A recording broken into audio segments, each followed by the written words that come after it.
بسم الله الرحمن الرحيم الحمد لله على نعمة الإسلام الصلاة والسلام على سيدنا ومولانا محمد وعلى آله وصحبه أجمعين جزا الله أن أحمدا خير ما جزا فمذ جاءنا بالحق فالحق وبلجു ഇജ്തിഹാദ് തഖ്ലീദ് എന്നീ രണ്ട് വിഷയങ്ങളാണ് അവതരിപ്പിക്കാൻ ഉദ്ദേശിക്കുന്നത്.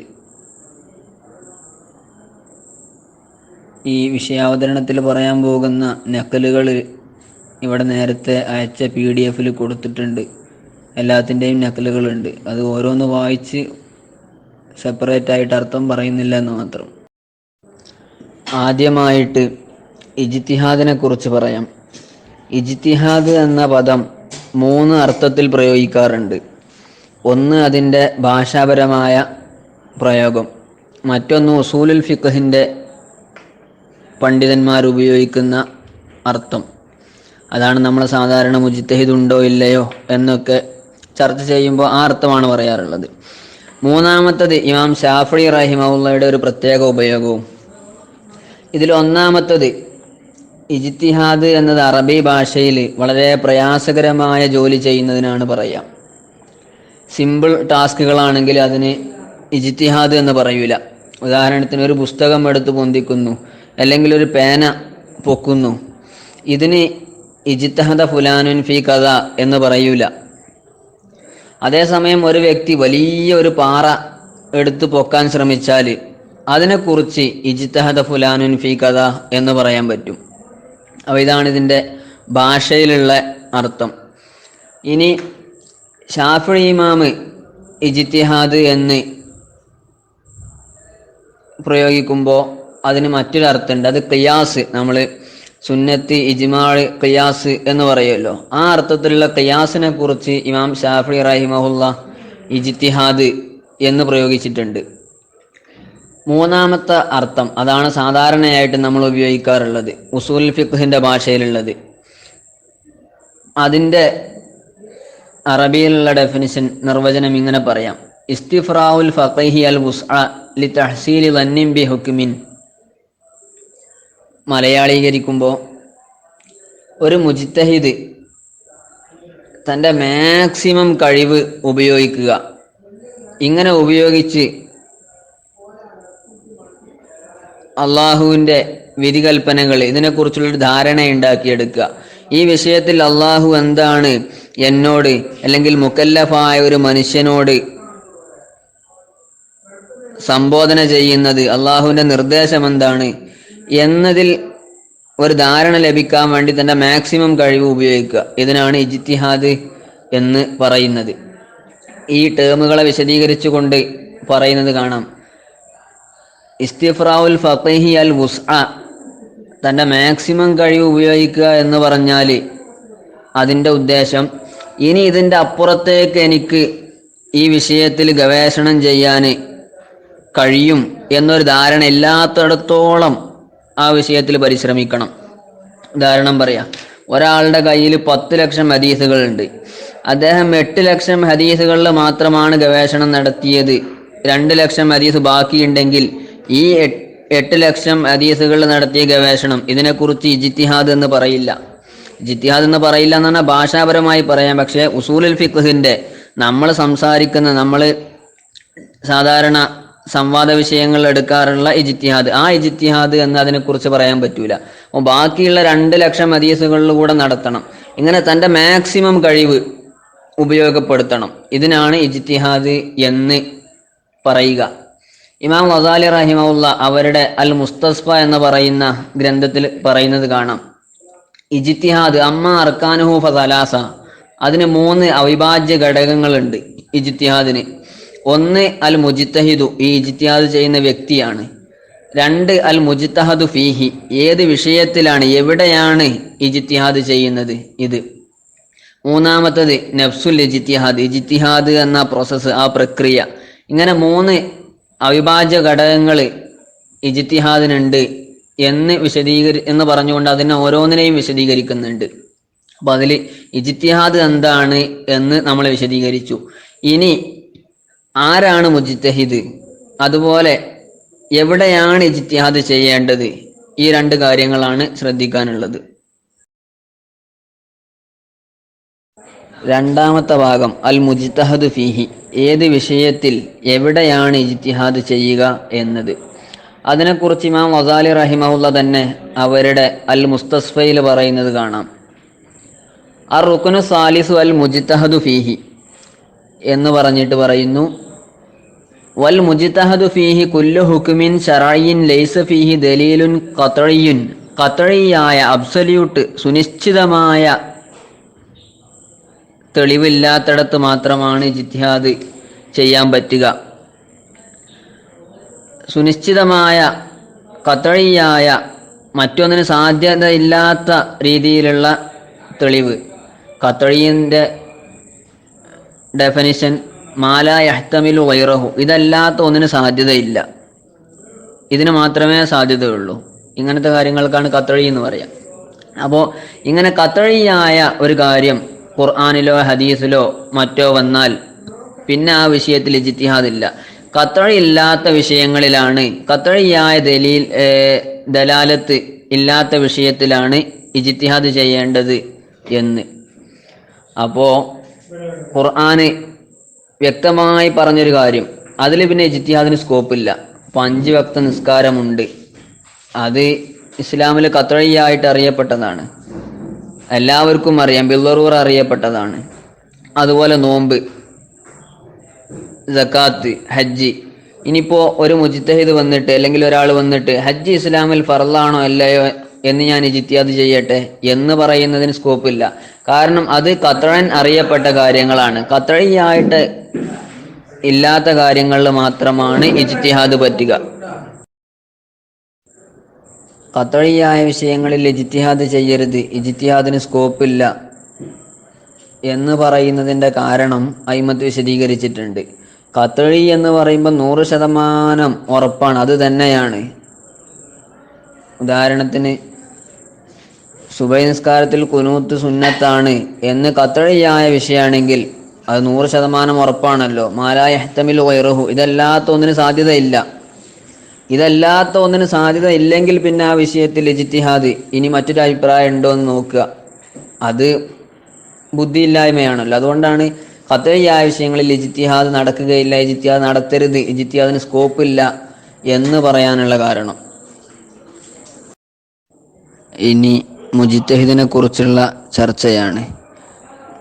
മുജ്തഹിദ് എന്നതിൻ്റെ വിശദീകരണം ഗ്രന്ഥങ്ങളിൽ കാണാമെങ്കിലും നമ്മളത് വായിച്ച് അർത്ഥം പറയുന്നില്ല. അതേസമയം നമ്മുടെ മുന്നിലേക്ക് ഒരു വ്യക്തി ഞാൻ മുജ്തഹിദാണ് എന്ന് പറഞ്ഞു വരുമ്പോൾ അദ്ദേഹം യഥാർത്ഥത്തിൽ മുജ്തഹിദ് തന്നെയാണോ അല്ലയോ എന്ന് തിരിച്ചറിയാൻ പറ്റുന്ന ചില അടയാളങ്ങൾ, അല്ലെങ്കിൽ മുജ്തഹിദിന് അനിവാര്യമായും ഉണ്ടായിരിക്കേണ്ട ചില നിബന്ധനകൾ, ഈ നിബന്ധനകളാണ് നമ്മൾ പരിചയപ്പെടാൻ പോകുന്നത്. കാരണം ഈ നിബന്ധനകൾ ഒരാളിൽ സമ്മേളിച്ചിട്ടുണ്ടെങ്കിൽ നമുക്ക് മനസ്സിലാക്കാം അദ്ദേഹം മുജ്തഹിദാണ്. ഈ നിബന്ധനകളിൽ ഒരാളില്ലെങ്കിൽ അദ്ദേഹം മുജ്തഹിദല്ല എന്ന് നമുക്ക് മനസ്സിലാക്കാം, അദ്ദേഹം മുജ്തഹിദാണെന്ന് വാദിച്ചാൽ പോലും. അപ്പോൾ ഈ മുജ്തഹിദിന് ഉണ്ടായിരിക്കേണ്ട നിബന്ധനകൾ, അത് 3 മർത്തബകൾ, 3 കാറ്റഗറികളായിട്ടാണ് ഉള്ളത്. ഒന്ന്, ഒരു വ്യക്തിയെക്കുറിച്ച് മുജ്തഹിദ് എന്ന് പറയണമെങ്കിൽ അദ്ദേഹത്തിന് ഇജ്തിഹാദ് ചെയ്യാനുള്ള കഴിവ് ഉണ്ടാകണമെങ്കിൽ ചില നിബന്ധനകൾ ആവശ്യമുണ്ട്. ഇനി അതിലുപരിയായിട്ട് കുറച്ചുകൂടെ കഴിവുകൾ വേണം, നിബന്ധനകൾ വേണം. അദ്ദേഹത്തിന് ഇജ്തിഹാദ് ചെയ്യണമെങ്കിൽ അദ്ദേഹം ചെയ്ത ഇജ്തിഹാദ്, ആ ഇജ്തിഹാദിലൂടെ കണ്ടെത്തിയ ഹുക്മ് അത് ജനങ്ങൾ സ്വീകരിക്കണമെങ്കിൽ, മറ്റുള്ളവർക്ക് തഖ്ലീദ് ചെയ്യണമെങ്കിൽ കുറച്ചുകൂടെ നിബന്ധനകൾ വേണം. മറ്റൊരു ഉദാഹരണം വെച്ച് പറഞ്ഞാൽ, ഒരാളെക്കുറിച്ച് എഴുത്തുകാരൻ എന്ന് പറയണമെങ്കിൽ അദ്ദേഹത്തിന് എഴുതാനുള്ള സ്കില്ലുണ്ടായാൽ മതി. അതേസമയം അദ്ദേഹത്തിന് എഴുതണമെങ്കിൽ കുറച്ചുകൂടെ മാധ്യമങ്ങളുടെ ആവശ്യമുണ്ട്, ആ സ്കില്ല് മാത്രം പോരാ. പേപ്പർ വേണം, പേന വേണം, അല്ലെങ്കിൽ കീബോർഡ്, ഇങ്ങനെ എന്തെങ്കിലുമൊക്കെ കുറച്ചുകൂടെ കാര്യങ്ങൾ വേണം. ഇനി ഇദ്ദേഹം എഴുതിയത് മറ്റൊരാൾ വായിക്കണമെങ്കിൽ കുറച്ചുകൂടെ നിബന്ധനകളുണ്ട്. അതൊന്നെങ്കിൽ പബ്ലിഷ് ചെയ്യണം, അല്ലെങ്കിൽ ഇത് തന്നെ മറ്റൊരാൾക്ക് കൈമാറണം. ഇതുപോലെ ഇജ്തിഹാദ് എന്ന് പറയുമ്പോൾ, മുജ്തഹിദ് എന്ന് പറയുമ്പോൾ ഒരാൾ മുജ്തഹിദ് ആകാൻ ചില നിബന്ധനകൾ മതി. അതേസമയം അദ്ദേഹത്തിന് ഇജ്തിഹാദ് ചെയ്യണമെങ്കിൽ കുറച്ചുകൂടെ നിബന്ധനകൾ ആവശ്യമായി വരും. അദ്ദേഹം ചെയ്ത ഇജ്തിഹാദ് അത് സമൂഹം സ്വീകരിക്കണമെങ്കിൽ അല്പം കൂടെ നിബന്ധനകൾ ആവശ്യമായിട്ട് വരും. അപ്പം നമ്മൾ ഈ മൂന്നാം ഘട്ടത്തിലുള്ള നിബന്ധനകൾ കൂടെ പരിഗണിച്ചിട്ടാണ് സാധാരണ മുജ്തഹിദിൻ്റെ നിബന്ധനകൾ പറയാറുള്ളത്. അത് ഓരോന്ന് പറയുമ്പോൾ നമുക്ക് വിശദീകരിക്കാം ഏതൊക്കെയാണ് ഓരോ മർത്തബകളിലും ആവശ്യമുള്ളത്. ഒന്ന് അൽ ഇസ്ലാമു, മുജ്തഹിദായ വ്യക്തി അദ്ദേഹം മുസ്ലിം ആയിരിക്കണം എന്നതാണ്. അത് ഇമാം ഗസാലി റഹിമഹുല്ലാഹ് പറയുന്നുണ്ട്. വൽ ഇസ്ലാമു ഷർത്തുൽ മുഫ്തി ലാ മഹാലത്ത, നിസ്സംശയം, സംശയം തന്നെ ഇല്ല, മുഫ്തി അദ്ദേഹം മുസ്ലിം ആയിരിക്കണം.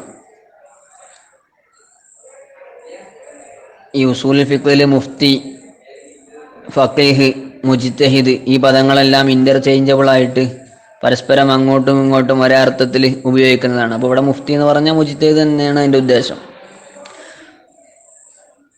മുഫ്തി മുസ്ലിം ആയിരിക്കണം. ഈ മുസ്ലിം ആയിരിക്കണമെന്ന് പറയുന്നത് അദ്ദേഹത്തിന് ഇജ്തിഹാദിൻ്റെ കഴിവുണ്ടാകാൻ ഉള്ള ഷർത്തല്ല, രണ്ടാമത്തെ മർത്തബയിലുള്ള ഷർത്തുമല്ല, അദ്ദേഹത്തിന് ഇജ്തിഹാദ് ചെയ്യാനുള്ള ഷർത്തുമല്ല. അദ്ദേഹം ചെയ്ത ഇജ്തിഹാദ് മറ്റൊരാൾ സ്വീകരിക്കണമെങ്കിൽ ഈ മൂന്നാം ഘട്ടത്തിലാണ് ഈ നിബന്ധന വരുന്നത്. ഒരാൾ മുഅ്മിനല്ലാതെ, മുസ്ലിം അല്ലാതെ തന്നെ അദ്ദേഹത്തിന് ഈ കഴിവുകൾ ഉണ്ടാകാം. അതിന് ബുദ്ധിപരമായിട്ടുള്ള വിഘാതങ്ങൾ, മാനികളൊന്നുമില്ല. മൂന്നാം ഘട്ടത്തിലാണ് ഇത് ആവശ്യമായി വരുന്നത്. ഇനി രണ്ടാമത്തെ നിബന്ധനയാണ് അൽ അഖ്ലു, ബുദ്ധി വേണം. ബുദ്ധി വേണമെന്ന് പറയുന്നത് അതിനെക്കുറിച്ച് നമ്മൾ കൂടുതൽ വിശദീകരിക്കേണ്ടത് ആവശ്യമില്ലല്ലോ. ബുദ്ധി ഇല്ലാത്ത ആളുകൾക്ക് ഖുർആനിൽ നിന്ന്, ഹദീസിൽ നിന്ന് എന്ന് മാത്രമല്ല ചെറിയ കണക്കുകൾ പോലും ചെയ്യാൻ കഴിയൂല. അപ്പോൾ ബുദ്ധി ആവശ്യമാണ്.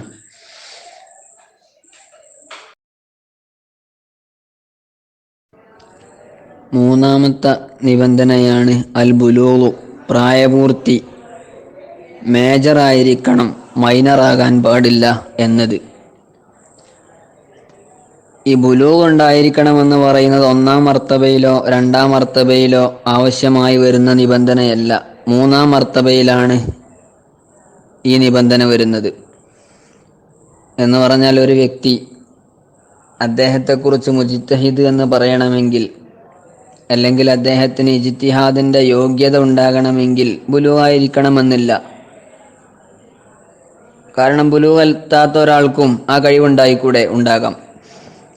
അതുപോലെ തന്നെ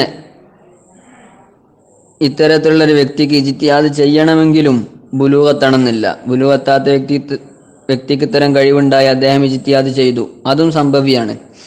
അതേസമയം മൂന്നാമത്തെ മർത്തബയിൽ ഇത്തരത്തിലുള്ളൊരു വ്യക്തി ഇജ്തിഹാദ് ചെയ്തത് ആളുകൾ സ്വീകരിക്കണമെങ്കിൽ അദ്ദേഹത്തിന് ബുലൂഗ് എത്തിയിരിക്കണം, പ്രായപൂർത്തിയായിരിക്കണം. കാരണം പ്രായപൂർത്തി എത്താത്ത ആളുകളെ ഏത് നിയമത്തിലാണെങ്കിലും, ഭൗതിക നിയമത്തിലാണെങ്കിലും ശരീഅത്തിന്റെ നിയമത്തിലാണെങ്കിലും ബുദ്ധിവികാസം പരിപൂർണമായി എത്താത്ത ആളായിട്ടാണ് പരിഗണിക്കുക. അതുകൊണ്ടാണല്ലോ നമ്മുടെ രാജ്യത്ത് പോലും അവർക്ക് ബുലൂഗ് എത്താത്ത ആളുകൾക്ക് സാധാരണ വ്യക്തികൾക്ക് കൊടുക്കുന്ന ശിക്ഷയില്ല. അവർക്ക് പ്രത്യേകമായിട്ടുള്ള ചില പരിഗണനകളാണുള്ളത്. അപ്പം ബാലിയാവുക എന്നത് അത് ഇസ്ലാമിൻ്റെ പുറത്തുള്ള ആളുകൾ പോലും പല വിഷയങ്ങളിലും പരിഗണിക്കുന്ന ഒരു നിലപാടാണ്. ആ ഒരു നിബന്ധന മുജ്തഹിദിനും ഉണ്ട്. നാലാമത്തതാണ് ഫിഖ്ഹുൻ നഫ്സ്. ഇതാണ് ഈ ഫിഖ്ഹുൻ നഫ്സ് എന്ന് പറയുന്നതാണ് മുജ്തഹിദിന്റെ നിബന്ധനകളിൽ ഏറ്റവും പ്രധാനപ്പെട്ട ഒന്ന്. ഫിഖ്ഹുൻ നഫ്സ് എന്ന് പറയുന്നത് ഐ ശദീദുൽ ഫഹ്മി ബിത്തബഇ മഖാസിദിൽ കലാമി, പ്രകൃതിയാൽ തന്നെയുള്ള ഒരു കഴിവാണിത്. ഖുർആനിലും ഹദീസിലും പറയുന്ന കാര്യങ്ങളെ കൃത്യമായിട്ട് മനസ്സിലാക്കാനുള്ള കടഞ്ഞെടുത്ത ബുദ്ധി, നല്ല ഗ്രാഹ്യശക്തി, ഇതിനാണ് ഫിഖ്ഹുൻ നഫ്സ് എന്ന് പറയുന്നത്. ഈ ഫിഖ്ഹുൻ നഫ്സ് എന്ന് പറയുന്നത് ടാലൻ്റ് ആണ്, സ്കില്ലല്ല.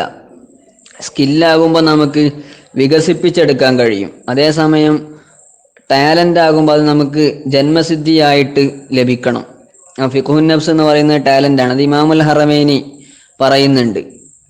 സുമ്മ ഇഷ്തറത്തു വറാഅ ദാലിക കുല്ലിഹി ഫിഖ്ഹുൻ നഫ്സി.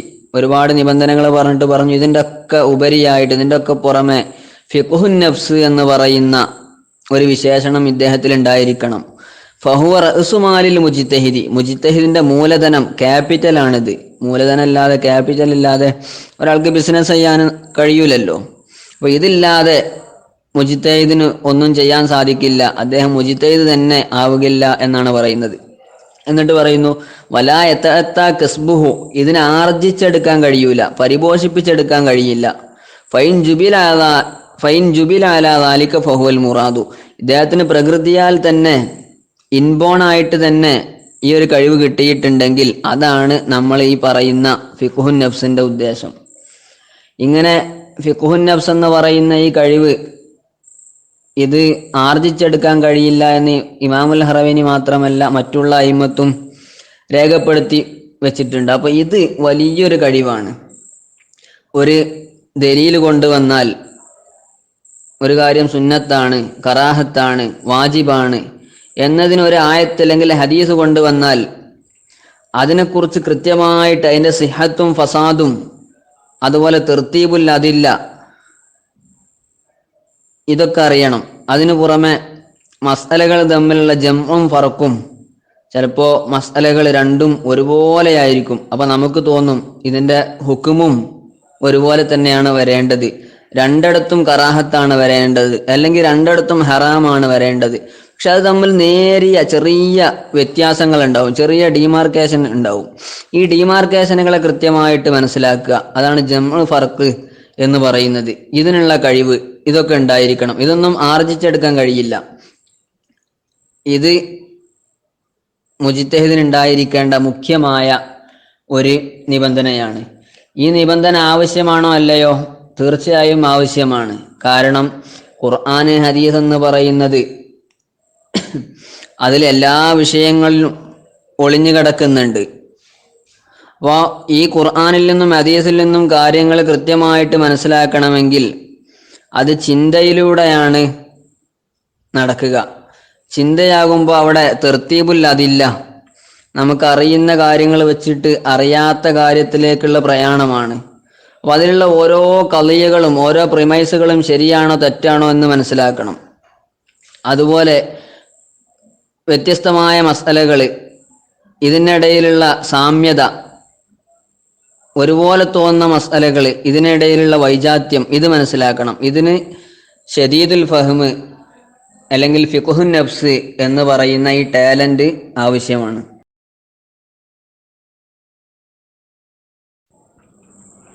അഞ്ചാമത്തെ നിബന്ധനയാണ് അൽ അദാലത്തു. ഇദ്ദേഹം ആദിലായിരിക്കണം. ഇദ്ദേഹം പറഞ്ഞൊരു കാര്യം നമുക്ക് സ്വീകരിക്കാൻ പറ്റിയ രീതിയിൽ ജീവിക്കുന്ന ആളായിരിക്കണം എന്ന്. അത് ഒരു നിബന്ധനയാണ്. അല്ലെങ്കിൽ ഇങ്ങനൊരു നിബന്ധനയുടെ ആവശ്യമുണ്ട് എന്ന് നമ്മൾ കൂടുതൽ തെളിവ് പറഞ്ഞ് സമർത്ഥിക്കേണ്ട ആവശ്യമില്ലല്ലോ. അതെല്ലാവർക്കും ബോധ്യപ്പെടും. ഒരാൾ പറയുന്ന കാര്യം അത് സ്വീകരിക്കാൻ പറ്റുന്ന രീതിയിലായിരിക്കണം അയാളുടെ ജീവിതം. അദ്ദേഹം കളവ് പറയുന്ന ആളാകരുത്. ഇതിന് നമ്മൾ കൂടുതൽ തെളിവുകൾ പറയേണ്ട ആവശ്യമില്ല. അടുത്ത ഒരു നിബന്ധനയാണ് ആറാമത്തെ നിബന്ധന, അൽ ഇൽമു ബിൽ ഖുർആനി. ഖുർആനിനെ കുറിച്ച് ഇദ്ദേഹം മനസ്സിലാക്കണം.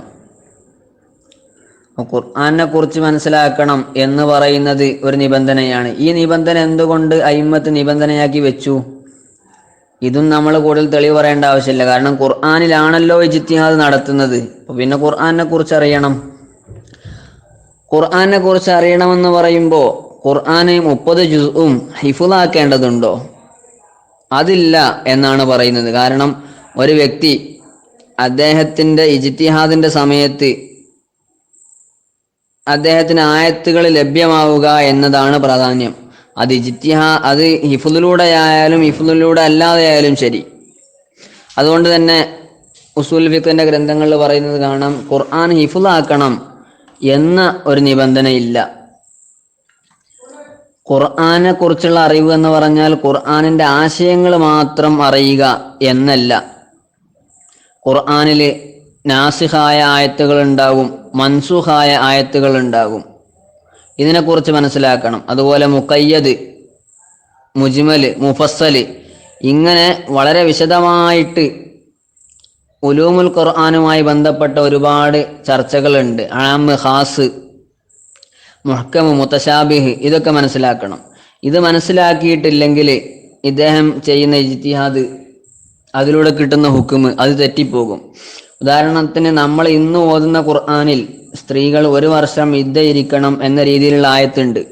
അപ്പൊ ഈ ഖുർആനിനെ കുറിച്ച് വെറും അതിന്റെ അർത്ഥം മാത്രം ഏക്ക് ശബ്ദകോശ് കാഫി ഹേ, ഇതിനെ മനസ്സിലാക്കാൻ ഒരു ഡിക്ഷണറി മതി എന്ന രീതിയിൽ വായിച്ച് പഠിച്ച ആളാണെങ്കിൽ അദ്ദേഹം ചെയ്യുന്ന ഇജ്തിഹാദ് അതിലൂടെ തെറ്റ് സംഭവിക്കും. അദ്ദേഹം ഒരു പക്ഷെ വാദിച്ചേക്കാം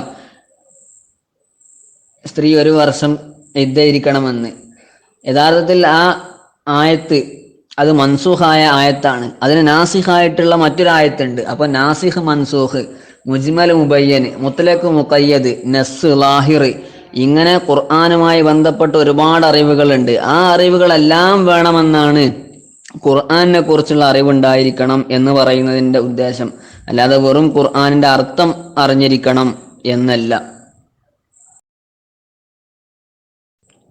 അടുത്ത ഒരു നിബന്ധനയാണ് അൽ ഇൽമു ബിസ്സുന്ന. ഹദീസിനെ കുറിച്ച് കൃത്യമായിട്ടുള്ള അറിവ് വേണം. ഹദീസിനെ കുറിച്ച് അറിവ് വേണമെന്ന് പറയുമ്പോൾ നേരത്തെ നമ്മൾ പറഞ്ഞതുപോലെ ഹദീസിന്റെ വിഷയത്തിലും നാസിഖ്, മൻസൂഖ്, അസ്ബാബുൻ നുസൂല്, അതുപോലെ മുജ്മല്, മുബയ്യന്, മുത്ലഖ്, ഇങ്ങനെയുള്ള വിഷയങ്ങളൊക്കെ ഹദീസിന്റെ വിഷയത്തിലും മനസ്സിലാക്കേണ്ടതുണ്ട്. നേരത്തെ നമ്മൾ ഖുർആൻ നിബന്ധനയാണ്, ഖുർആനെ കുറിച്ചുള്ള അറിവ് നിബന്ധനയാണ് എന്ന് പറഞ്ഞെടുത്ത് പറയാത്തൊരു നിബന്ധന ഹദീസിന്റെ അടുത്ത് വരുന്നുണ്ട്. കാരണം ഖുർആൻ മുത്തവാത്തിറായിട്ട് നമ്മളിലേക്ക് വന്നതാണ്. മുത്തവാത്തിറായിട്ട് വരുമ്പോൾ പിന്നെ അതിന്റെ ഓരോ ആയത്തുകളും സഹീഹാണോ, ദഈഫാണോ, മൗദൂആണോ ഇങ്ങനെ നോക്കേണ്ട ആവശ്യമില്ല. അതേസമയം ഹദീസുകളെല്ലാം മുത്തവാത്തിറായിട്ടല്ല നമ്മിലേക്ക് എത്തിയിട്ടുള്ളത്. ഇപ്പോൾ ഓരോ ഹദീസും അതിന്റെ ആധികാരികത മുജ്തഹിദായ വ്യക്തി അറിഞ്ഞിരിക്കേണ്ടതുണ്ട്. ഈ ഹദീസ് മൗദൂആണോ, സഹീഹാണോ, ഹസനാണോ, ഹസനുലി ദാത്തിഹി ആണോ, വൈരിഹി ആണോ, ഇങ്ങനെ സനദിനെ കുറിച്ചുള്ള അറിവ്, അതിൻ്റെ ഉലൂമുൽ ഹദീസിന്റെ ഫന്നുകളിൽ വരുന്ന ഒരുപാട് ചർച്ചകൾ, ഇതും കൂടെ ആ മുജ്തഹിദ് അറിഞ്ഞിരിക്കുകയും അത് ഇദ്ദേഹത്തിന്റെ ഇജ്തിഹാദിൽ കൊണ്ടുവരികയും വേണം. എങ്കിൽ മാത്രമേ ശരിയായ രീതിയിൽ ഇജ്തിഹാദ് നടത്താൻ ഇദ്ദേഹത്തിന് സാധിക്കുള്ളൂ. ഈ നാസിഖ്, മൻസൂഖ് അറിയണം, അസ്ബാബുൻ നുസൂൽ അറിയണം, മുജ്മല്, മുബയ്യന് ഇതറിയണം. ഇതെന്തിനാണ് നിബന്ധനയാക്കി വെച്ചത്? അല്ലെങ്കിൽ ഇങ്ങനെ ഒരു നിബന്ധനയുടെ ആവശ്യമുണ്ടോ? തീർച്ചയായും ഉണ്ട്. കാരണം നേരത്തെ നമ്മൾ ഖുർആനിന്റെ അടുത്ത് ഉദാഹരണം പറഞ്ഞതുപോലെ നാസിഖും മൻസൂഖും മനസ്സിലാക്കിയിട്ടില്ലെങ്കിൽ നബിതങ്ങൾ പറഞ്ഞത് നമുക്ക് കൃത്യമായിട്ട് മനസ്സിലാകൂല. ഒരുപക്ഷെ മൻസൂഖായൊരു ഹുക്കുമായിരിക്കാം നമ്മൾ ഈ ഹദീസ് മൻസൂഖാണ് എന്നറിയാതെ സ്വീകരിക്കുന്നത്. അപ്പോൾ നാസിഖ്, മൻസൂഖ്, അതുപോലെ അസ്ബാബുൻ നുസൂല്, ഇത്തരം കാര്യങ്ങളൊക്കെ ഒരു മുജ്തഹിദ് അറിഞ്ഞിരിക്കണം.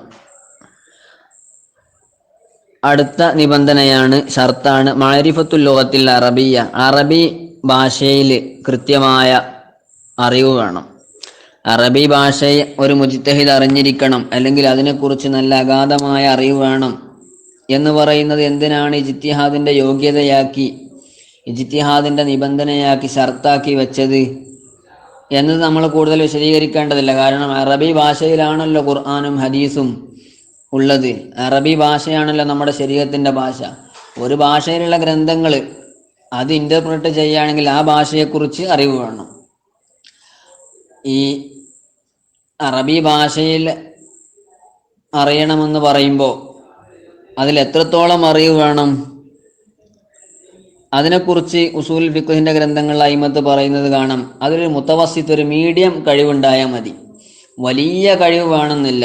വലിയ കഴിവെന്ന് പറഞ്ഞാൽ ഇമാം ഷാഫിയെ പോലെ ഓരോ പദങ്ങളും അത് അതിൻ്റെ ഇടങ്ങളിൽ പോയിട്ട് യഥാർത്ഥ അർത്ഥത്തിൽ പ്രയോഗിക്കുന്ന നല്ല ഫുസ്ഹായ അറബി സംസാരിക്കുന്ന ഗോത്ര ആളുകൾ അല്ലെങ്കിൽ ഗ്രാമീണവാസികൾ, അവരുടെ അടുത്ത് പോയിട്ട് നേരിട്ട് പഠിച്ച് മനസ്സിലാക്കി ഖലീൽ ബിൻ അഹമ്മദ് അൽ ഫറാഹീദി, ഇമാം അസ്മഈ ഇവരൊക്കെ മനസ്സിലാക്കിയതുപോലെ മനസ്സിലാക്കണം എന്നില്ല. അതിൻ്റേതായ ഇടങ്ങളിൽ പോയിട്ട് മനസ്സിലാക്കണം എന്നില്ല. ഒരു മുത്തവസ്സിത്തായ കഴിവുണ്ടായാൽ മതി. മുത്തവസ്സിത്തായ കഴിവ് എന്ന് പറഞ്ഞാൽ നമ്മളെപ്പോലെ ചെറിയ ഒരു മുഖ്തസർ ഓതുക, അല്ലെങ്കിൽ ലുഗത്തിൻ്റെ മറ്റെന്തെങ്കിലും ഗ്രന്ഥങ്ങൾ നോക്കുക എന്നതല്ല അതിൻ്റെ ഉദ്ദേശം. ഉസൂൽ ഫിഖിൻ്റെ ഗ്രന്ഥങ്ങളിൽ മുത്തവസ്സിത്തായ കഴിവ് മതി, അഅ്ലാ ദറജയിലുള്ള കഴിവ് വേണ്ട എന്ന് പറഞ്ഞാൽ നമ്മൾ നേരത്തെ പറഞ്ഞതുപോലെ അസ്മഈ, ഖലീൽ ബിൻ അഹമ്മദ് അൽ ഫറാഹീദി ഇവരൊക്കെ ചെയ്തതുപോലുള്ള കഴിവ് വേണ്ട എന്നാണ് അതിൻ്റെ ഉദ്ദേശം. അതോടുകൂടെ മനസ്സിലാക്കേണ്ടത് ഈ ഖലീൽ ബിൻ അഹമ്മദ് അൽ ഫറാഹീദി, ഇമാം അസ്മഈ ഇവരെക്കാളൊക്കെ എത്രയോ കഴിവുള്ളവരായിരുന്നു മുജ്തഹിദുകൾ. ഉദാഹരണത്തിന് ഇമാം ഷാഫി റഹിമഹുല്ലാ തന്നെ, അവർ ലുഗത്തിൽ ഹുജ്ജത്താണ്. ഖുർആനിൽ ഹദീസിൽ ഒരു കാര്യം പറഞ്ഞാൽ അത് ഫിഖ്ഹിൽ ഹുജ്ജത്താകുന്നത് പോലെ ഇമാം ഷാഫി റഹിമഹുല്ലാ ഒരു കാര്യം പറഞ്ഞാൽ അത് ലുഗത്തിൽ ഹുജ്ജത്താണ്. നമ്മുടെ അൽഫിയയുടെ ഇബ്നു മാലിക് തങ്ങൾ, ഇബ്നു ഹിഷാം തങ്ങൾ ഇവരൊക്കെ നഹ്വിലെ മുജ്തഹിദുകൾ മാത്രമാണ്. അപ്പം അവരെക്കാളൊക്കെ കഴിവുള്ളവരാണ് ഇമാം ഷാഫി. മുജ്തഹിദിന് ഈ വലിയ യോഗ്യത വേണ്ട എന്ന് പറയുമ്പോൾ മുജ്തഹിദുകൾക്കൊന്നും യോഗ്യത ഇല്ല എന്ന് നമ്മൾ ധരിക്കരുത്. അവർക്ക് അതിനേക്കാൾ വലിയ യോഗ്യത ഉണ്ടായിട്ടുണ്ട് എന്നതാണ് സത്യം. മുജ്തഹിദിനുണ്ടായിരിക്കേണ്ട മറ്റൊരു നിബന്ധനയാണ് അൽ ഇൽമു ബിൽ ഇജ്മാഇ. ഇജ്മാഇനെ കുറിച്ച് കൃത്യമായ ബോധമുണ്ടായിരിക്കണം. എന്താണ് ഇജ്മാഇ എന്നൊക്കെ മറ്റ് ചില പ്രസൻറ്റേഷനിൽ വരുന്നത് കൊണ്ട് അതിനെക്കുറിച്ച് വിശദമായിട്ട് സംസാരിക്കുന്നില്ല. എന്തിനാണ് ഇജ്മാഇനെ കുറിച്ച് അറിവുണ്ടായിരിക്കണം? അതുപോലെ അൽ ഇൽമു ബി മദാഹിബിൽ ഉലമായി, മുൻകാലത്ത് കഴിഞ്ഞുപോയ പണ്ഡിതന്മാർ അവരുടെ അഭിപ്രായങ്ങളൊക്കെ അറിയണം എന്ന് പറയുന്നത്. അതിൻ്റെ കാര്യം ഇജ്മാഇനെ കുറിച്ച് അറിയുമ്പോഴാണ് ഇജ്മാഉള്ള മസ്അലകളിൽ ആ ഇജ്മാഇനെ എതിർക്കാതെ ഒരു നിലപാട് രൂപീകരിക്കാൻ കഴിയുക. ഖർഖുൽ ഇജ്മാ പാടില്ല എന്നാണല്ലോ. നേരത്തെ ഒരു ഇജ്മാ ഉണ്ടെങ്കിൽ അതിനെ പിന്നെ മാറ്റിത്തിരുത്തിക്കൊണ്ടൊരു ഇജ്തിഹാദില്ല. അതെന്തുകൊണ്ട് എന്നൊക്കെ ഇജ്മാഇനെ കുറിച്ചുള്ള പ്രസൻറ്റേഷനിൽ ഉണ്ടാകുമെന്ന് കരുതുകയാണ്. അതുപോലെ നേരത്തെ കഴിഞ്ഞു പോയ പണ്ഡിതന്മാരുടെ അഭിപ്രായങ്ങൾ അറിയണം. ഒരു വിഷയത്തിൽ നമ്മൾ ഇജ്തിഹാദ് ചെയ്യാനിരിക്കുമ്പോൾ എന്തൊക്കെയാണ് ഇതേ വിഷയത്തിൽ മുൻകഴിഞ്ഞു പോയ ഫുഖഹാ മുജ്തഹിദുകൾ പറഞ്ഞത്, ഇതറിയുമ്പോഴാണ് ഈ വ്യക്തിക്ക് വളരെ വിശാലമായിട്ട് ഉൾക്കാഴ്ചയോടുകൂടെ ഒരു വിഷയത്തിലുള്ള ഇജ്തിഹാദ് സാധ്യമാകുന്നത്. ആ ഒരു വിശാലമായ രീതിയിൽ ഉൾക്കാഴ്ചയോടുകൂടെയുള്ള ഇജ്തിഹാദ് ചെയ്യാൻ വേണ്ടിയാണ് നേരത്തെ കഴിഞ്ഞു പോയ പണ്ഡിതന്മാരുടെ അഭിപ്രായങ്ങൾ അറിയണം എന്ന് പറയുന്നത്. ഇനി നമ്മൾ പറയാൻ പോകുന്നതാണ് ഒരു മുജ്തഹിദിന് ഏറ്റവും ഉണ്ടായിരിക്കേണ്ട ഒരു നിബന്ധന. അതാണ് ഏറ്റവും പ്രധാനപ്പെട്ട നിബന്ധന. പല ആളുകൾക്കും നേരത്തെ നമ്മൾ പറഞ്ഞ പല കഴിവുകളും ഉണ്ടായിട്ടുണ്ട്. പക്ഷെ അവർക്ക് ഇജ്തിഹാദിൻ്റെ യോഗ്യത ലഭിക്കാതെ പോയത് ഇനി പറയാൻ പോകുന്ന നിബന്ധന ഇല്ലാത്തത് കൊണ്ടാണ്. അതാണ് തഅ്സീസ് ഉസൂലുൽ ഫിഖ്ഹ്. ഉസൂലുൽ ഫിഖ്ഹ് സ്വന്തമായിട്ട് സ്ഥാപിക്കണം എന്ന് പറയുന്ന നിബന്ധന. എന്തിനാണ് ഉസൂലുൽ ഫിഖ്ഹ് സ്ഥാപിക്കണം എന്നത് ഒരു മുജ്തഹിദിന്റെ ഷർത്താക്കി വെക്കുന്നത്? അതിൻ്റെ ഉത്തരം സിമ്പിളാണ്. ഉസൂലുൽ ഫിഖ്ഹ് എന്ന് പറയുന്നത് ഖുർആനിൽ നിന്നും ഹദീസിൽ നിന്നും അഹ്കാമുകൾ കണ്ടെത്താനുള്ള നിയമങ്ങളാണ്. ഈ നിയമങ്ങൾ സംവിധാനിക്കാതെ, അത് കണ്ടെത്താതെ അഹ്കാമുകൾ കണ്ടെത്തൽ സാധ്യതയില്ലല്ലോ. നമ്മളെ കയ്യിൽ സ്കെയിലില്ലെങ്കിൽ പിന്നെ നമ്മൾ എങ്ങനെയാണ് അളക്കുക? അത് കഴിയൂല. അപ്പോൾ ഉസൂൽ ഫിഖ് എന്ന് പറയുന്നത് ഒരു ടൂളാണ്. ഈ ടൂളില്ലെങ്കിൽ പിന്നെ ഖുർആനിൽ നിന്നും ഹദീസിൽ നിന്നും അഹ്കാമുകൾ കണ്ടെത്താൻ നമുക്ക് കഴിയില്ല. അപ്പോൾ സ്വന്തമായിട്ട് മുജ്തഹിദ് ഇത് സ്ഥാപിച്ചിരിക്കണം. അതില്ലാത്തവർക്ക് ഇജ്തിഹാദിനുള്ള യോഗ്യതയില്ല. അപ്പോൾ ഒരു സംശയം ഉണ്ടാകും, അങ്ങനെയാണെങ്കിൽ ഇദ്ദേഹത്തിന് സ്വയം ഉസൂൽ ഫിഖ്ഹ് നിർമ്മിക്കാനുള്ള കഴിവില്ല. മറ്റൊരു വ്യക്തിയുടെ ഉസൂൽ ഫിഖ്ഹ് ലഭിച്ചാൽ അതനുസരിച്ച് ഖുർആനിൽ നിന്നും ഹദീസിൽ നിന്നും അഹ്കാമുകൾ കണ്ടെത്താൻ കഴിയും. ഇത്തരത്തിലുള്ളൊരു വ്യക്തിക്ക് ഇജ്തിഹാദ് ചെയ്തുകൂടെ? അതിനെന്താ, സ്വന്തമായി ഉസൂൽ ഫിഖ് നിർമ്മിക്കാൻ കഴിയാത്തത് കൊണ്ട് ഇദ്ദേഹത്തെ ഇജ്തിഹാദിൽ നിന്ന് പരിപൂർണമായും അകറ്റി നിർത്തണം എന്ന് പറയുന്നതിൻ്റെ യുക്തി എന്ത് എന്ന് സംശയമുണ്ടാകാം. അതിൻ്റെ മറുപടി, ഇത്തരം ആളുകൾക്ക് ഇജ്തിഹാദ് ചെയ്യാം, പക്ഷേ അവരെക്കുറിച്ച് മുജ്തഹിദ് എന്ന് നമ്മളിപ്പോൾ പറയുന്ന ഇസ്തിലാഹിയായ മുജ്തഹിദ് എന്ന് പറയില്ല. മുജ്തഹിദിന് തന്നെ വ്യത്യസ്ത മർത്തബകളുണ്ട്. അതിലെ രണ്ടാം മർത്തബയിലും മൂന്നാം മർത്തബയിലുമൊക്കെയാണ് ഇത്തരം ആളുകൾ വരിക. അപ്പോൾ നമ്മളിപ്പോൾ പറയുന്നത് ഒന്നാം മർത്തബയിലുള്ള ആളുകളാണ്. ഉസൂൽ ഫിഖ് വേണം. അതിനെക്കുറിച്ച് തുഹ്ഫയിൽ ഇബ്നു ഹജറിനിൽ ഹൈത്തമി പറയുന്നത് കാണാം. അമ്മാ ഹഖീഖത്തുഹു ബിൽ ഫിഅലി ഫി സായിരിൽ അബ്വാബി ഫലം യുഹ്ഫദ് ദാലിക മിൻ ഖരീബി അസ്രി ശാഫിഈ റളിയല്ലാഹു അൻഹു ഇലൽ ആന കൈഫ വഹുവ മുതവഖിഫുൻ അലാ തഅസീസി ഖവായിദ ഉസൂലിയ്യ വ ഹദീസിയ്യ. ഇജ്തിഹാദ് അത് പ്രാക്ടിക്കലായിട്ട് ശാഫിഈ ഇമാമിൻ്റെ കാലം, ആ കാലത്തിൻ്റെ തൊട്ട് പിറകെയുള്ള കാലം, അതിൻ്റെ ശേഷം ഉണ്ടായിട്ടില്ല. പ്രാക്ടിക്കലായിട്ട് ഇജ്തിഹാദ് ഉണ്ടായിട്ടില്ല. അതെന്തുകൊണ്ടാണ് ഉണ്ടാകാതിരുന്നത് എന്നതിനെക്കുറിച്ച് അവർ പറയുന്നു. എങ്ങനെയാണ് ഇജ്തിഹാദ് ഉണ്ടാകുക? ഇജ്തിഹാദ് ഉണ്ടാകണമെങ്കിൽ ആദ്യം ഉസൂൽ ഫിഖ് നിർമ്മിക്കണമല്ലോ. ആ ഉസൂൽ ഫിഖ് നിർമ്മിച്ചിട്ടാണല്ലോ പിന്നീട് ഖുർആനിൽ നിന്നും ഹദീസിൽ നിന്നും കാര്യങ്ങൾ കണ്ടെത്താൻ പോകുന്നത്. ഈ വിഷയം തുഹ്ഫയുടെ 10-ാം ഭാഗം 109-ാം പേജിൽ കാണാം ഈ ഇബാറത്ത്. എന്നിട്ട് പറയുന്നു, വഹാദ തഅസീസു, ഈ ഉസൂൽ ഫിഖ് സ്ഥാപിക്കുക എന്ന ശ്രമകരമായ ദൗത്യം, ഹുവല്ലദീ അഅജസ അന്നാസ അൻ ബുലൂഗി ഹഖീഖത്തി മർത്തബത്തിൽ ഇജ്തിഹാദിൽ മുത്ലഖി. അൽ ഇജ്തിഹാദുൽ മുത്ലഖ്, ഇൻഡിപെൻഡന്റ് ജൂറിസ്റ്റ്, സ്വതന്ത്ര മുജ്തഹിദ് എന്ന് പറയുന്ന പദവി, ഈ പദവി പല ആളുകൾക്കും ലഭിക്കാതെ പോയത് ഈ ഒരു കഴിവില്ലാത്തത് കൊണ്ടാണ്. എന്നിട്ട് അവർ പറയുന്നു, വലാ യുഗ്നി അൻഹു ബുലൂഗ് ദറജത്തിൽ ഉസ്താ ഫീമാ സബഖ. നമ്മൾ നേരത്തെ ഒരുപാട് നിബന്ധനകൾ പറഞ്ഞിട്ടുണ്ട്.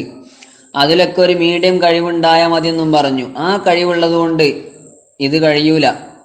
കാരണം എന്താ? ഫൈന്ന അദ്വന അസ്ഹാബിന, നമ്മളെ അസ്ഹാബിൻ്റെ കൂട്ടത്തിൽ ശാഫി മദ്ഹബിലെ പ്രഗത്ഭരായ പണ്ഡിതന്മാർ, അവരിലെ ഏറ്റവും ചെറിയ പണ്ഡിതന്മാർ, ഉദാഹരണത്തിന് ഇമാം നവവി റഹിമഹുല്ല, അതുപോലെ വമൻ ബഅദഹും, ആ നവവി ഇമാമിൻ്റെ റാഫി ഇമാമിൻ്റെ ശേഷമുള്ള ആളുകൾ, ഇത്തരത്തിലുള്ള ആളുകളൊക്കെ ബലഗ ദാലിക, നേരത്തെ പറഞ്ഞ പല കഴിവുകളും അവർക്കുണ്ട്. ഖുർആനെ കുറിച്ചും ഹദീസിനെ കുറിച്ചും ലോകത്തിനെ കുറിച്ചൊക്കെ അവർക്ക് അറിവുണ്ട്. നാസിഖ് മൻസൂഹ്, തളൈഫ് തസ്ഹീഹ്, ഇതിനെക്കുറിച്ചൊന്നും അവർക്ക് അറിയില്ലാത്തത് കൊണ്ടല്ല, അതിനെക്കുറിച്ചൊക്കെ അവർക്ക് അറിയാം. പക്ഷേ വലം യഹ്സുൽ ലഹു മർത്തബത്തുൽ ഇജ്തിഹാദിൽ മദ്ഹബി, അവർക്ക് മുജ്തഹിദിന്റെ മർത്തബകളിൽപ്പെട്ട മുജ്തഹിദുൽ മദ്ഹബ് എന്നുള്ള പദവി പോലും ലഭിച്ചില്ല. ഫളലൻ അനിൽ ഇജ്തിഹാദിൻ നിസബി, പിന്നല്ലേ നിസബിയായ ഇജ്തിഹാദിന്റെ പദവി അവർക്ക് ലഭിക്കുന്നത്. ഫളലൻ അനിൽ ഇജ്തിഹാദിൽ മുത്ലഖി, അതുപോലും ലഭിച്ചിട്ടില്ലെങ്കിൽ എങ്ങനെയാണ് പിന്നെ സ്വതന്ത്രമായ ഇൻഡിപെൻഡന്റ് ജൂറിസ്റ്റ് എന്ന് പറയുന്ന പദവി അവർക്ക് നേടാൻ സാധിക്കുക എന്ന് അവിടെ വിശദമായിട്ട് പറയുന്നത് കാണാം. അപ്പോൾ പലർക്കും ഇജ്തിഹാദിന്റെ യോഗ്യത ഇല്ലാതെയായി പോയത് അവർക്ക് ഖുർആനെ കുറിച്ചോ ഹദീസിനെ കുറിച്ചോ അറബി ഭാഷയെക്കുറിച്ചോ അറിവില്ലാത്തത് കൊണ്ടല്ല. ഈ ഒരു കാര്യം ഉസൂലുൽ ഫിഖ്, എങ്ങനെയാണ് ഖുർആനിൽ നിന്നും ഹദീസിൽ നിന്നും അഹ്കാമുകൾ കണ്ടെത്തേണ്ടത് എന്ന കാര്യം അവർക്ക് സ്ഥാപിച്ചെടുക്കാൻ കഴിയില്ല സ്വന്തമായി. ഇതാണ് എന്ന് ഉസൂലുൽ ഫിഖിൻ്റെയും മറ്റും ഗ്രന്ഥങ്ങളിൽ കാണാം. ഇനി വേറെയും ചില നിബന്ധനകളുണ്ട്. ബുദ്ധിപരമായ പ്രമാണങ്ങൾ അറിയണം. അതൊക്കെ നമ്മൾ നേരത്തെ പറഞ്ഞതിലേക്ക് തന്നെ ഉൾക്കൊള്ളിക്കാൻ പറ്റുന്നതായതുകൊണ്ട് വിശദീകരിക്കുന്നില്ല. മുജ്തഹിദാകാൻ അനിവാര്യമുള്ള കാര്യങ്ങൾ എന്തൊക്കെയെന്ന് മനസ്സിലാക്കിയാൽ പിന്നെ മുജ്തഹിദ് ആവാൻ അനിവാര്യമല്ലാത്ത കാര്യങ്ങൾ എന്തൊക്കെയെന്ന് അതിൽ തന്നെ മനസ്സിലാകും.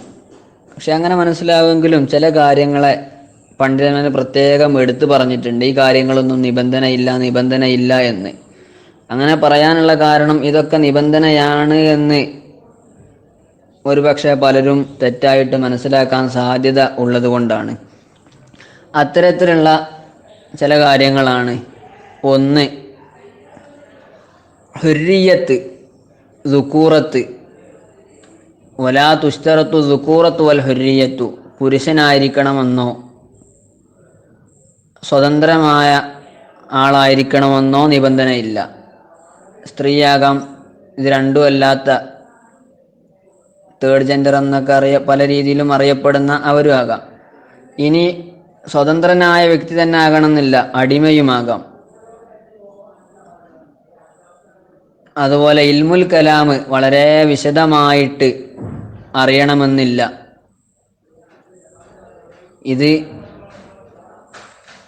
ഇമാം ഗസാലി റഹിമഹുല്ല അവരുടെ അൽ മുസ്തസ്ഫ എന്ന് പറയുന്ന ഗ്രന്ഥത്തിൽ പറഞ്ഞിട്ടുണ്ട്.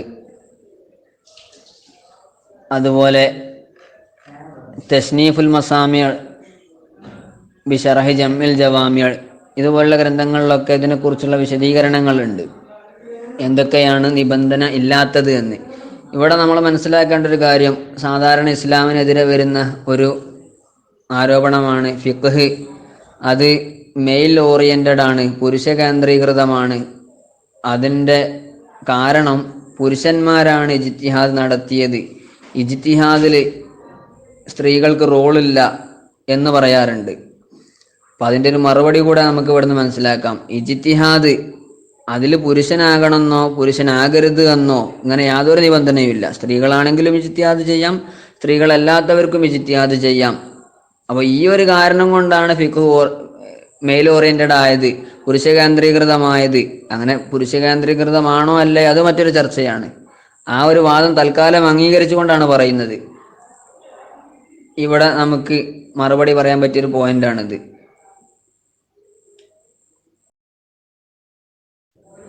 ഇജ്തിഹാദ് ആവശ്യമാണ് എന്ന് നമുക്ക് രണ്ട് രീതിയിൽ സമർത്ഥിക്കാം.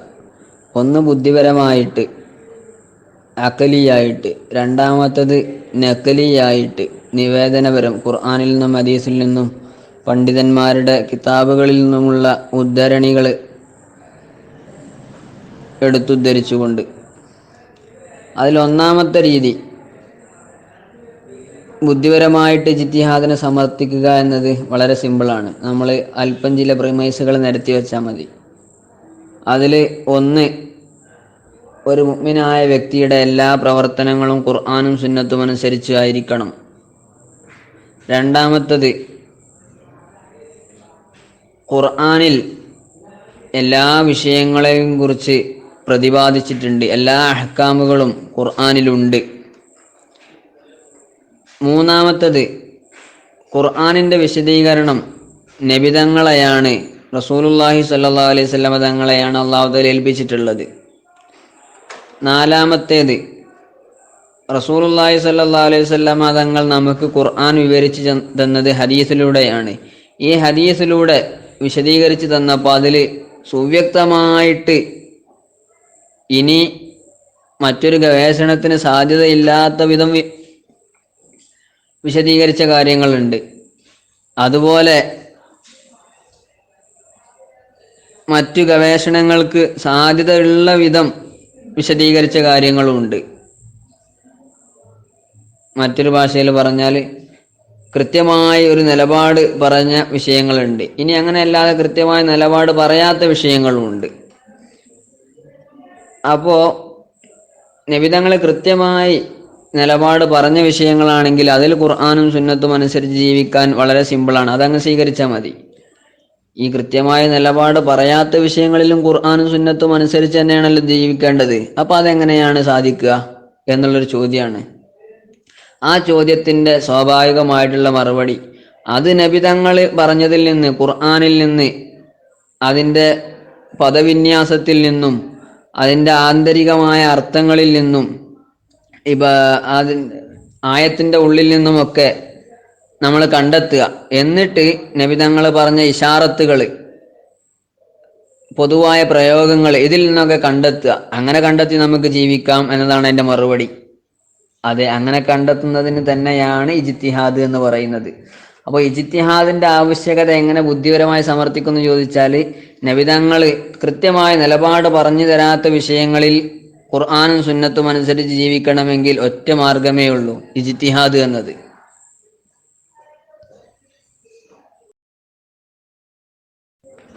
ഇക്കാലത്ത് മുജ്തഹിദുകൾ ഉണ്ടാകാമോ? ഇനി വരാൻ പോകുന്ന കാലത്ത് മുജ്തഹിദുകൾ ഉണ്ടാകാൻ പറ്റുമോ? തുടങ്ങിയ ചോദ്യങ്ങളുടെ മറുപടി, ഇക്കാലത്ത് മുജ്തഹിദുകൾ ഉണ്ടാകാനുള്ള സാധ്യത ഉണ്ട്. അതിന് ബുദ്ധിപരമായി യാതൊരു പ്രശ്നവുമില്ല. ഇനി വരാൻ പോകുന്ന കാലത്തും ഉണ്ടാകാം. കാരണം മുജ്തഹിദ് ഉണ്ടാകുന്നതിൻ്റെ അടിസ്ഥാനമെന്ന് പറയുന്നത് നമ്മൾ നേരത്തെ പറഞ്ഞ നിബന്ധനകൾ അതൊരു വ്യക്തിയിൽ സമ്മേളിക്കുക എന്നാണ്. ആ വ്യക്തി ഏത് കാലത്ത് ജീവിച്ചിരുന്നാലും ശരി, നമ്മളെ കാലത്തായാലും പിൽക്കാലത്ത് ഇനി വരാൻ പോകുന്ന ആളാണെങ്കിലും ശരി, മുൻകാലത്ത് കഴിഞ്ഞു പോയ ആളാണെങ്കിലും ശരി, ഈ വ്യക്തികൾ ഈ യോഗ്യതകൾ ഒരാളിലുണ്ടോ, അദ്ദേഹം മുജ്തഹിദാണ്. അദ്ദേഹം പിൽക്കാലത്ത് വന്നതുകൊണ്ട് മാത്രം അദ്ദേഹത്തിന് ഇജ്തിഹാദിന്റെ പദവിയിൽ നിന്ന് തടയപ്പെട്ടു എന്നൊരു സ്ഥിതിയില്ല. അതുപോലെ തന്നെ നേരത്തെ കഴിഞ്ഞുപോയ ഖൈറുൽ ഖുറൂനി ഖർനി സുമ്മല്ലദീന യലൂനഹും സുമ്മല്ലദീന യലൂനഹും എന്ന് പറയുന്ന 3 നൂറ്റാണ്ട്, ആ 3 നൂറ്റാണ്ടിൽ ജീവിച്ച താബികളിൽപ്പെട്ട വ്യക്തിയാണെന്ന് വെക്കുക ഉദാഹരണം.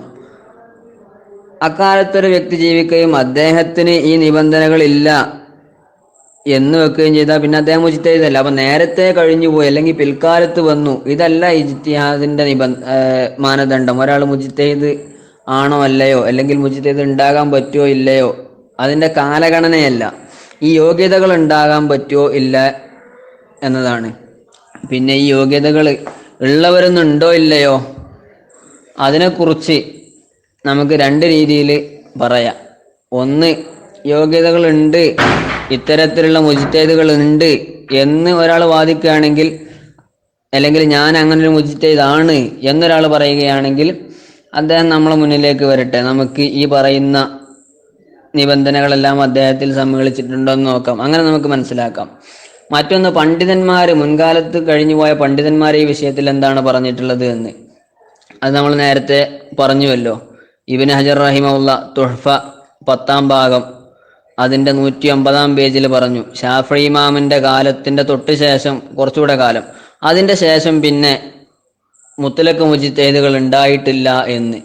എത്രത്തോളം? ഇമാം മുഹമ്മദ് ബിൻ ജരീർ തബരി റഹിമഹുല്ല, അവര് വലിയ ഇമാമായിരുന്നു. വകാന ഇമാമൻ ജലീലൻ മുതലല്ലിയൻ ഫിൽ മിനൽ ഉലൂമിൽ മന്ദൂഖി വൽ മഫ്ഹൂമി വമിൻ അഹ്ലിൽ ഖർനി റാബിഇ, 4ാം നൂറ്റാണ്ടിൽ പെട്ട ആളാണ് അവര് വാദിച്ചിരുന്നു മുത്തലക്ക് മുജ്തഹിദിന്റെ പദവി എത്തിച്ചു എന്ന്. പക്ഷേ ഫലം യുസല്ലിമു ലഹു, അവർക്ക് ഈ ഇബ്നു ജരീർ തബരി റഹിമഹുല്ല എന്നവർക്ക് ആ കഴിവില്ല എന്നാണ് അക്കാലത്തെ പണ്ഡിതന്മാർ പറഞ്ഞത്. ഫമാ ബാലുക ബി ഗൈരിഹി, പിന്നെ മറ്റുള്ളവരുടെ അവസ്ഥ എന്തായിരിക്കും എന്ന് അയിമത്ത് വിശദീകരിച്ചത് കാണാം. അതുപോലെ ഫത്താവൽ കുബ്ര, ആ ഫത്താവൽ കുബ്രയുടെ 4ാം ഭാഗം 303ാം പേജിലും ഇത്തരത്തിലുള്ള ചർച്ചകളുണ്ട്. അതിൻ്റെ ഇബാറത്തുകൾ ആ PDF കൊടുത്തിട്ടുണ്ട്. അപ്പോൾ ഇന്ന് മുജ്തഹിദുകൾ ഇല്ല എന്നതാണ് നമുക്ക് മനസ്സിലാകുന്നത്. ഇന്ന് മുജ്തഹിദ് ഇല്ല എന്ന് പറഞ്ഞാൽ നമുക്ക് കാണാനും നമ്മളെ അനുഭവത്തിലില്ല എന്ന്. ഇനി ഒരാൾക്ക് ഇജ്തിഹാദിന്റെ എല്ലാ കഴിവുണ്ട്, അയാൾ എവിടെയോ പോയിട്ട് നമ്മളിൽ നിന്ന് മറഞ്ഞു ജീവിക്കുകയാണ്, അങ്ങനത്തെയുള്ള വ്യക്തികളുണ്ടോ? അവരെക്കുറിച്ച് നമ്മൾ ചർച്ചയല്ലല്ലോ. ജനങ്ങൾക്കിടയിൽ ജീവിക്കുന്ന വ്യക്തികളെ കുറിച്ചാണ് നമ്മൾ പറയുന്നത്. ഇന്ന് മുജ്തഹിദായിട്ട് ഒരാളില്ല എന്ന്. ഇക്കാലത്ത് മുജ്തഹിദ് ഇല്ലാതായതിൻ്റെ കാരണം എന്ത് എന്നതിനെക്കുറിച്ച് അല്ലാമ ഇബ്നു ഹജറിനിൽ ഹൈത്തമി അവരുടെ അൽ ഫത്താവൽ കുബ്ര അതിൻ്റെ 4ാം ഭാഗം 302ാം പേജിൽ പറയുന്നുണ്ട്. ഇക്കാലത്ത് മുജ്തഹിദ് ഇല്ലാതെയായത് ഇന്നമാഹു വലി തഅദ്ദുരി ഹുസൂലി ആലത്തിൽ ഇജ്തിഹാദി, ആ പദവി അവർ പരിശ്രമിച്ചിട്ടും കരസ്ഥമാക്കാൻ കഴിയാത്തതാണ്.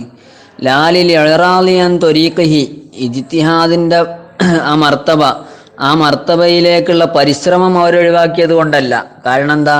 ലി അന്ന സഹാബന വൈറഹും ബദലു ജുഹുദഹും ഫൗഖമാ യുതാഖു, നമ്മുടെ മദ്ഹബിൽപ്പെട്ട പണ്ഡിതന്മാരും അല്ലാത്ത പണ്ഡിതന്മാരും അവരുടെ കഴിവിൻ്റെ അപ്പുറം പരിശ്രമിച്ചിട്ടുണ്ട്. അവരങ്ങനെ പരിശ്രമിച്ചിട്ടുണ്ടെന്ന് കമായോലമുലിമൻ തഅമ്മല അഖ്ബാറഹും, അവരുടെ ചരിത്രം വായിച്ചാൽ നമുക്കത് മനസ്സിലാകും.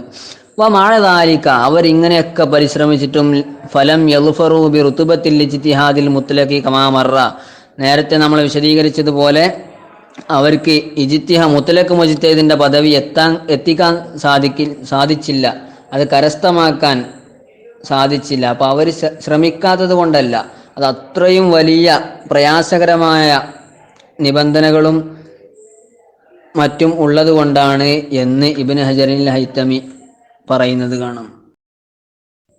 ഇനി സ്വാഭാവികമായും ഉണ്ടാകാനിടയുള്ള ഒരു സംശയമാണ്, മുജ്തഹിദ് എല്ലാ കാലത്തും ഇല്ലെങ്കിൽ എങ്ങനെ നമ്മൾ ഇസ്ലാം അനുസരിച്ച് ജീവിക്കും, ഖുർആനും ഹദീസും അനുസരിച്ച് ജീവിക്കും? പുതിയ പുതിയ വിഷയങ്ങൾ ഒരുപാട് ഉണ്ടായിക്കൊണ്ടിരിക്കുന്നുണ്ടല്ലോ, അതിൻ്റെ എല്ലാം ഹുക്കുമുകൾ എങ്ങനെ കണ്ടെത്തും? അത് മുജ്തഹിദല്ലേ കണ്ടെത്തേണ്ടത് എന്ന്. അതിൻ്റെ മറുപടി, മുജ്തഹിദ് എന്ന വ്യക്തി അദ്ദേഹത്തിൻ്റെ ബോഡി ഇവിടെ ഉണ്ടായിക്കൊള്ളണമെന്നില്ല, അദ്ദേഹത്തിൻ്റെ അറിവുകൾ ഉണ്ടായാൽ മതി.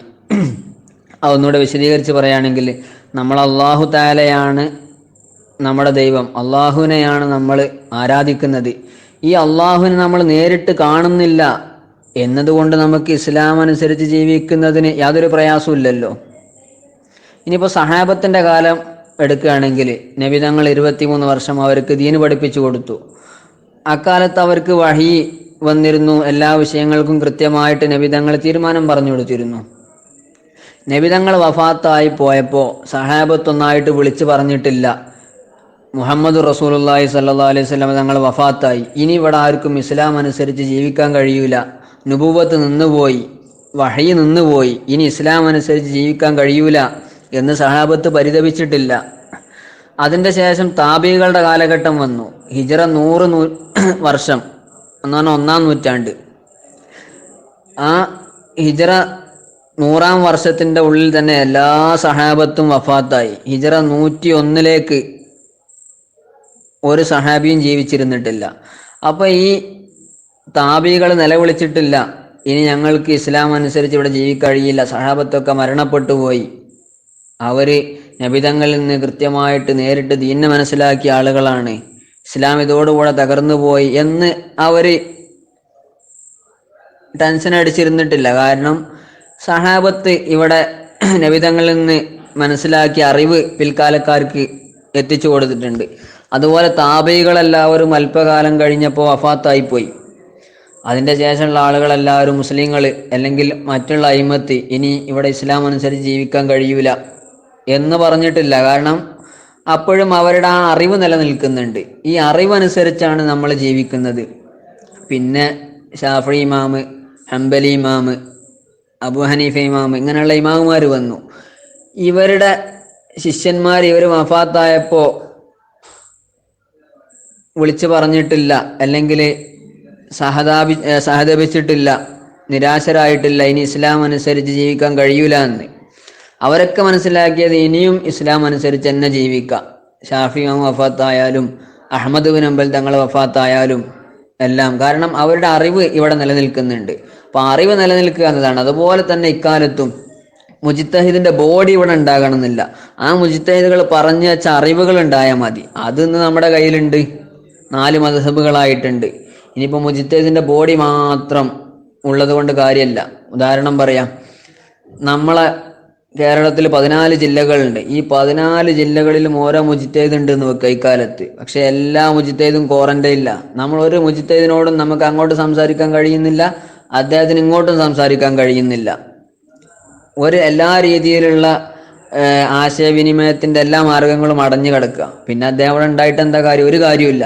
കാരണം എന്താ? അദ്ദേഹത്തിന്റെ അറിവുകൾ, അദ്ദേഹത്തിന്റെ നിലപാടുകൾ നമുക്ക് കിട്ടുന്നില്ല. അവ മുജ്തഹിദിന്റെ ബോഡി, അദ്ദേഹം ശാരീരികമായിട്ട് ജഡികമായിട്ട് നമ്മുടെ മുന്നിൽ ഉണ്ടാവുക, നമ്മുടെ കാലത്ത് ജീവിക്കുക എന്നതല്ല പ്രധാനം. അതിലൊരു കാര്യമില്ല. അദ്ദേഹത്തിന്റെ അറിവുകൾ ഉണ്ടാവുക എന്നതാണ്. അപ്പൊ അതുണ്ടെങ്കിൽ മുഅ്മിനീങ്ങൾക്ക്, മുസ്ലിങ്ങൾക്ക് ഈമാൻ അനുസരിച്ച്, ഇസ്ലാം അനുസരിച്ച്, ഇഹ്സാൻ അനുസരിച്ച് ജീവിക്കാൻ കഴിയും. അത് ഇക്കാലത്തുണ്ട്. അപ്പോൾ മുജ്തഹിദുകളില്ല എന്നതുകൊണ്ട് ഇസ്ലാം അനുസരിച്ച് ജീവിക്കാൻ കഴിയില്ല എന്നില്ല. മുജ്തഹിദ് ഇല്ലാത്ത കാലത്ത് ഒരുപാട് വിഷയങ്ങൾ വരുന്നുണ്ട്. ഉദാഹരണത്തിന് നമ്മളിപ്പം ജീവിച്ചിരിക്കുന്ന ഈ കാലം തന്നെ. അപ്പോൾ എങ്ങനെ ആ വിഷയങ്ങളോട് പ്രതികരിക്കാം? ആ വിഷയത്തിൽ ഇസ്ലാമിൻ്റെ നിലപാട് എങ്ങനെ കണ്ടെത്താം എന്നത് പ്രസക്തമായ ഒരു ചോദ്യമാണ്. അതിൻ്റെ മറുപടി ഇതിൻ്റെ എല്ലാം ഇസ്ലാമികമായ നിലപാടുകൾ അത് മുജ്തഹിദുകളായ പണ്ഡിതന്മാർ നേരത്തെ പറഞ്ഞു വച്ചിട്ടുണ്ട്. മുജ്തഹിദുകൾ ചെയ്തത്, ഉദാഹരണത്തിന് ഇമാം ഷാഫി റഹിമഹുല്ല, അഹ്മദ് ബിൻ ഹംബൽ റഹിമഹുല്ല, മാലിക് ബിൻ അനസ് റളിയല്ലാഹു അൻഹു, ഇങ്ങനെയുള്ള അയിമത്ത് അവർ ചെയ്തത് അക്കാലത്ത് നിലവിലുള്ള മസലകൾക്ക്, വിഷയങ്ങൾക്ക് നിവാരണം കണ്ടെത്തുക എന്നതല്ല. അതിനുപരിയായിട്ട് ഇനി ഉണ്ടാകാൻ പോകുന്ന, ഇനി ഉണ്ടായേക്കാവുന്ന കാര്യങ്ങൾ അത് സങ്കല്പിച്ചുകൊണ്ട് ഇങ്ങനൊരു സംഭവം ഉണ്ടായാൽ അതിൻ്റെ ഹുക്കം ഇങ്ങനെയായിരിക്കും, ഇതവർ വിശദീകരിച്ചു. പിൽക്കാലത്ത് വരാനുള്ള ഒരുപാട് കാര്യങ്ങൾ അതിനെ സാങ്കല്പികമായി അവരുടെ മനതലങ്ങളിൽ കൊണ്ടുവന്ന് അവരതിന് മറുപടി പറഞ്ഞിട്ടുണ്ട്. അതുപോലെ അവർ ചില പൊതു തത്വങ്ങൾ പഠിപ്പിച്ചു. ഇനി പിൽക്കാലത്ത് ഏത് വിഷയങ്ങൾ വരികയാണെങ്കിലും ഖുർആനിൽ നിന്നും ഹദീസിൽ നിന്നും ചില തത്വങ്ങൾ കണ്ടെത്തിക്കൊണ്ട് ഇത് മുജ്തഹിദല്ലാത്ത ആളുകൾക്കും ഉപയോഗിക്കാൻ പറ്റുന്ന രീതിയിലുള്ള തത്വങ്ങളാണ്, ഇതിലൂടെ നിങ്ങൾക്ക് ഏത് വിഷയത്തിൻ്റെയും അഹ്കാമുകൾ കണ്ടെത്താം എന്ന് പറയുന്ന തത്വങ്ങൾ പഠിപ്പിച്ചു. അങ്ങനെ ആ തത്വങ്ങൾ ഖവായിദുൽ മദ്ഹബ്, ഖവായിദുൽ ഫിഖ്, അത് ഉപയോഗിക്കുന്നതിന് ചില നിബന്ധനകളൊക്കെ ഉണ്ട്, നിബന്ധന വിധേയമായിട്ട്. അപ്പം അതിലൂടെ ഇനി നമുക്ക് ഏത് അഹ്കാമുകളും കണ്ടെത്താം. ചുരുക്കി പറഞ്ഞാൽ മുജ്തഹിദുകൾ ഇല്ലാത്ത കാലത്ത് എന്ത് വിഷയം വന്നാലും ശരി, അത് ഒന്നെങ്കിൽ അവർ കൃത്യമായിട്ട് വ്യക്തമായി തന്നെ പറഞ്ഞിട്ടുണ്ടാവും, അല്ലെങ്കിൽ വ്യക്തമായി പറഞ്ഞിട്ടില്ലെങ്കിൽ അതിനെ കണ്ടെത്താൻ പറ്റുന്ന രീതിയിലുള്ള തത്വങ്ങൾ, പ്രിൻസിപ്പിൾസ് അവർ നമുക്ക് പറഞ്ഞു തന്നിട്ടുണ്ട്.